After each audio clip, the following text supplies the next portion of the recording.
Peace be with you. And also with you. We are here to ordain another Roman Catholic priest. This is something few people ever see. A woman challenging the Catholic Church by taking vows to become a priest. Loving Father and Mother God. Ann Klanowski had to be ordained in a Brecksville Protestant church last September. No church in her own faith would allow it. Like all women who take these vows, Ann faces excommunication. She is the most recent American woman to push these boundaries. The first was Dagmar Celeste. Dagmar, were you born a rebel? I don't know if I was born a rebel. I think I was a very nice baby. My mother thought I was perfect. Did you evolve and become a rebel? Well, what do you think? Dagmar was born in Austria, then educated in England, where she met her American husband, Dick Celeste. They moved to Ohio, and he began a political career that took him to the state's top seat. Faithfully execute the office of Governor of Ohio. The morning of the inauguration, Highway Patrol troopers had an inkling of the kind of First Lady they'd be guarding when she came back from early worship with a homeless man who she says reeked of alcohol. The troopers, immediately tried to remove him from my side, and I said, no, let's just leave him and, just send him to the restaurant and let him order breakfast, whatever he needs, put it on the inaugural bill. Not one to keep quiet. Over the years as First Lady, she spoke out for equality, rallied for peace, fasted for 3 days to support grape workers, and spoke for AIDS patients. She hushed a reporter during a live shot while her husband addressed the legislature. You're too loud. I'm sorry. Sorry, Mrs. Celeste. And attended his budget meetings.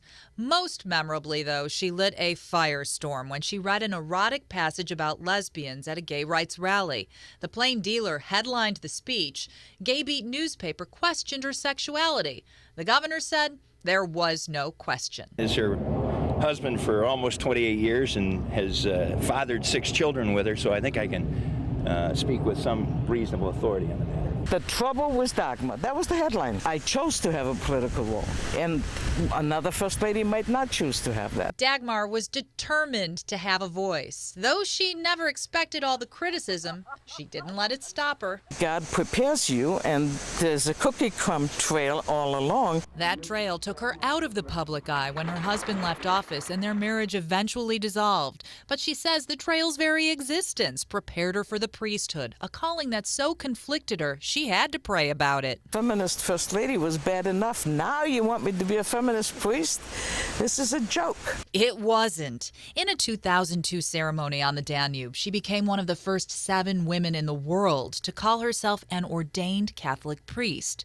The night before, she reached out to her ex-husband. His response was, can't think of a better priest. These days, Dagmar spends part of the year on Kelly's Island in Lake Erie in the family's old summer home, Himmelblau. It means sky blue, or in French, Celeste. She leads retreats there and says Mass when people ask her. Do you consider yourself Catholic? Yes. I consider myself Catholic the way I consider myself American, even if I don't agree with the president. Whoever is in office, or the Pope in the male hierarchy in the church he leads, Dagmar does not believe it should be exclusive to men. If a woman wants to be ordained, she should be able to do so. She took her unsanctioned vows under an assumed name so as not to disrupt her daughter's upcoming wedding mass. They excommunicated Angela White, who did not exist. Other women want change too, like some American nuns who've been vocal about controversial issues. They've come under scrutiny for it. One reason Dagmar says in church matters you take, you don't ask. They're not going to be persuaded because no man gives up power voluntarily.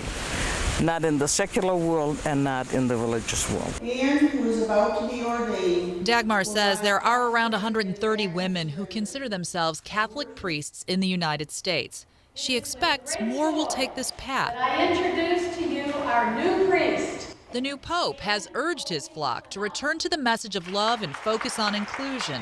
But so far, no budging on the issue of women priests. Still, Dagmar is as resolute in her calling as she was in her activism as First Lady.